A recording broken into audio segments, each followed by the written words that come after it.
Hi everybody, it's your boy Hardcorn, and today we're gonna go get cool in this hot summer heat by reviewing Kirara. There's a lot about her I want to go over, so let's get started. Now, Kirara is a special gal for sure. She's created as an OC for RPGX, and she's consistently the top pick and favorite for the life of the game. With such success, she's a real cash cow. I mean, when you need to pay rent on the servers, you go release a costume. Need to pay your employees for holiday bonuses? You make a seasonal variant for her. So it makes a lot of sense to add her to Action Taimanin. Kirara herself is a Taimanin who studies at Glacier Academy.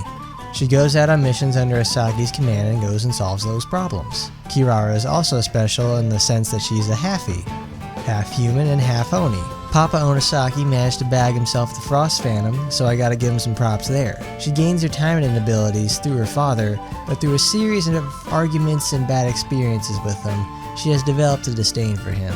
Despite him, she goes and steals her Taimanin ability. She's had it sealed for so long, many have no knowledge of its usage. She may not look the part of an Oni on face value, but don't let her looks deceive you. She hides her horns by puffing up her hair and having some big ribbons.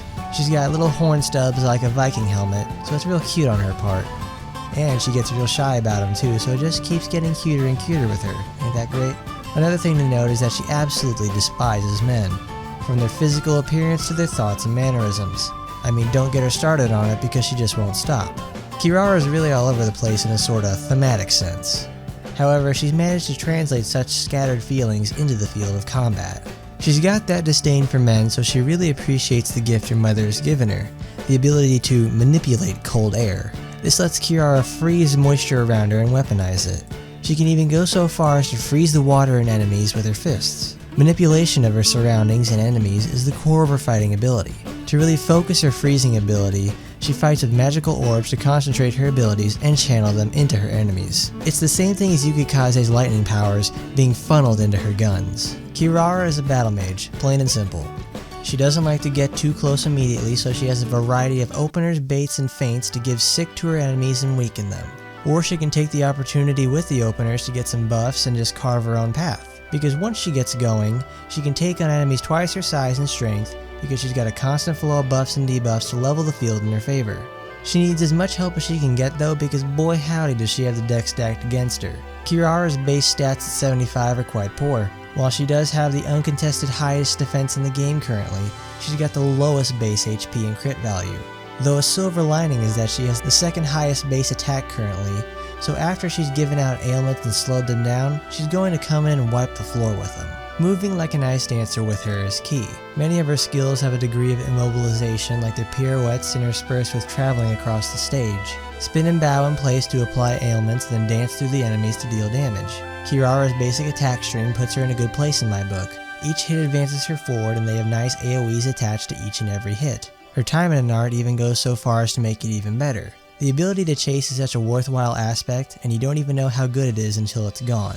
Or you have to start using skills more often rather than raw attacks. You've got to have somewhat of a plan using her, because having no plan at all means haphazard skill usage, slower runs, the possibility of taking high damage due to no contingencies. Planning is even more important with Kirara since she joins the club of not having any sustain or healing moves.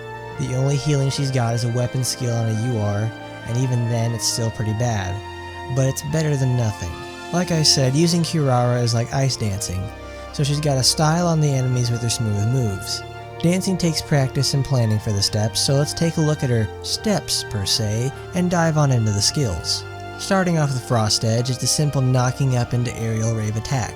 The buffs are self-serving to the attack and requires a rainbow build to use. It's undoubtedly a skill you use to hold over until you can get some levels behind Kirara and get her more usable tools. One green reduces the cooldown by 20%, and one blue increases the damage by 25%, and then one red adds a Helm Splitter finisher to the attack. To note that also this red finisher has a shockwave on it, so it's good to use when all the enemies are piled up under her person. This finisher is similar to Emily's ground shock attack, and this ends up making it a very early leveling skill. Frigid Edge is next, and it's really quite nice. You double tap dodge and she'll fire this bolt of ice towards the targeted enemy. Anything between them will be hurt by said bolt and take several hits of damage. Kirara has to cast this move too, so she'll be standing still for a moment as the entire cast completes. There's no defense buff either, so if this attack doesn't hit someone, she's taking full damage and getting knocked out of the casting. It's not even long at all, but all it takes is one attack, no matter how small, to knock her out of it. Base cooldown is 17 seconds, so if you depend on it for damage, you're just waiting for it. This is a monocolor skill, so invest heavily into reds for this. 1 red reduces cooldown by 17%, 2 reds makes the target and all enemies hit by it groggy, and 3 reds increases the crit rate by 50%.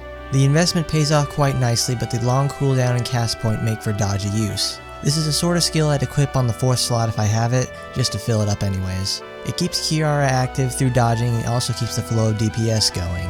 Snow Leopard Sprint is probably my favorite skill of hers. It's very strong and also gives her incredible buffs. Tracking on it isn't so good though, if she misses on the initial clothesline lunge before the slash, but in a straight line or slight deviation she'll rip and tear right into an enemy. That means she's ready to rock after that. With a main green supporter, she gets a 12% damage buff for 10 seconds, a main blue gives her 15% increased movement speed for 10 seconds, and a main red adds a finisher to the attack. The green and the blue buffs are incredibly strong. Either of them are direct increases to DPS, and you'll eventually be able to have them up most of the time through cooldown reduction with skill training. This attack will almost always be the opener or follow-up to the opener on a pack or a boss. It's a wonderful tool and will almost always see use with her. Snow Veil is the big damage burn skill. She charges up the attack and fires off a cone of wind to blow icicles into her enemies. This attack takes a long time to complete and requires a degree of setup to make sure all the hits occur or the enemy just doesn't walk out of the range of it. It's another casting skill, so she's got to stand there for the entire duration. It's quite solid on paper, but in practice it's just mediocre. If you're fighting a boss with a big hitbox, it's worth it because it won't miss and you won't have to worry about getting the wrong angle. This is her deep blue investment skill, and I don't get as much of a payoff as I'd like, or at least some sort of a degree of security with it. With 1 blue, the target gets their speed reduced by 10% for 10 seconds, 2 blues makes the attack last 1.5 seconds longer, and 3 blues increases critical damage by 250%. 2/3 of the attributes are par for the course in terms of standstill skills, but no damage reduction is a bit of a downer. I can see why there's no defense up but instead replace it with the slow, because Kirara has the highest defense in the game. That sort of natural defense growth on her and allows for such a thing to occur. Also, the ice makes you slow trope, anything to keep the enemy inside the cone to keep the damage flowing. Frigid zone is fantastic, there's no other way of putting it. It's activated on an extreme dodge, then it drops an enormous blizzard on the target's location. This blizzard gives a defense down and speed down debuff to whoever's inside it. This blizzard is no small circle either. It'll cover the whole pack most of the time. Frigid Zone is her opening number for sure. You farm this move to proc so Kirara can dazzle them with her cool moves. Then you do something like use Snow Leopard series or Snow Veil or Glacier Drop, or just start really wailing on the enemy and cutting a rug like only she could do. It's really set and forget once it gets going. It lasts something like 5 seconds, so you've got a nice window to really lay it on them. It would be foolishness not to run it, but let's not get too hasty. It's set up so that it can be placed in many different builds with its variety of color support. With 2 greens, Kirara's damage increases by 20% when the storm is active, 2 blues increases the strength of the defense and speed down debuff by 50%, and 2 reds makes the storm last 50% longer. Every attribute on this is going to be an incredible boon. Not only can it help Kirara become stronger, it's an easily applied defense down. The strength of knowing that the DPS window with her is going to be huge is just absolute bliss. I mean, on the other hand though, it's an extreme dodge skill. You either get it naturally or have to fish for its activation to start your cascade of damage. If you're going for time, this makes a lot of difference, since if it's not activating on when you need it, you're going to be out of it for at least a second. A single second doesn't sound like a lot, but when the leaderboards are comparing between friends as measured in seconds or fractions of a second, it's the difference in securing the record or losing it. Snow Leopard Fist is the other half of the Leopard series. This one isn't an all-rounder like its relative. The Fist requires triple greens to get moving or even be really worthwhile to use. With 1 green, it reduces the damage taken by 50% during the attack, 2 greens adds a haymaker to the end of the attack, and 3 greens increases the attack's damage by 150%. The attack is incredibly fast and will burn off whatever was in her way at the moment. A good old-fashioned single target eliminator, and it doesn't take forever and a day to resolve. It's the attack you use after getting Frigid Zone off, and some buffs you want as well, and then you just watch the fireworks as you delete an enemy or shove a boss into their next phase. Blossoming Fog has Kirara throw down several ice mines to make a trap for any enemies that try to close the gap on her. It's quite difficult to use during PvE adventures, since the enemies can just run around it, or they'll go passive and keep their distance until an attack is baited. It's annoying to see your mines go their entire duration without getting blown up, unless you know the spawn pattern and can place them there beforehand. So if they can run around them, what use is there for them? The arena, though, is a constricted 2D plane where the girls fight and they're forced to run towards each other. It's a perfect setup for 5 mines that can knock down for damage. Even then, they do mediocre damage because they're not there to kill, they're there to give her an opportunity. All colors can run this skill, but it desires all 3 slots invested just to get a singular effect. 3 greens reduces enemy defense by 30% for 10 seconds, 3 blues reduce enemy speed by 20%, and 3 reds stuns the enemy on contact. They're all beneficial effects to hamper the enemy in a confined setting. Because it may not flat out win her the fight, it just gives her the chance to do so, or let another member of the team finish off a weakened target. Now, Glacier Drop has Kirara jump into the air and do a bombing run with a massive block of ice onto targets below. The hitbox for this is really big, so it can actually nail residual enemies along with the main target. Now, it doesn't happen all the time though, so don't make it an AoE source. This is actually a really great skill to use in the fray, as she can use it to avoid ground-based damage and the enemies too. But of course, like all rising attacks, if she's damaged during the ascent, she'll fall straight down and the cooldown starts. However, it's quite fast of a jump, which is why I'd say to use it in the fray. It comes as a good follow-up to Frigid Zone because 2/3 of its attributes allow it to immobilize an enemy. With 2 greens, the attack's damage increases by 80%, 2 blues freezes the enemy on impact, and 2 reds stuns the enemy on impact as well. And when they're down, it's her time to shine.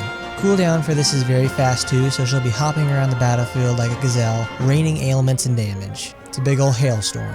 I'd almost say to run it as much as possible, but 3 skills and having one of them committed already to something like Frigid Zone doesn't leave a lot of wiggle room. Later on though, it'll almost be 2 slots committed at all times if you decide to run her Taimanin alongside it. It's a good general purpose damage skill that gives Kirara chances to take out large threats or slow them down so she can recover or get her cooldowns lowered a bit more. Crystal Ice is her 81 skill, and it's one of the few counter contingencies in the game. Unlike Emily, Kirara has an incredibly high natural defense, so she can take the damage and counter all day. Emily though can heal, whereas Kirara cannot, so there's a degree of give and take in terms of having a strong counter or having a strong healing skill.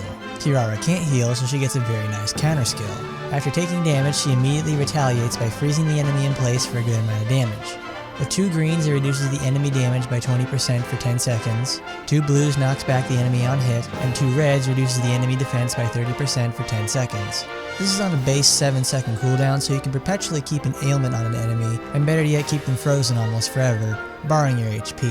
A little call and response in terms of the dance of combat, but her main steps lie within her Taimanin art. Kirara's Taimanin art is Frost.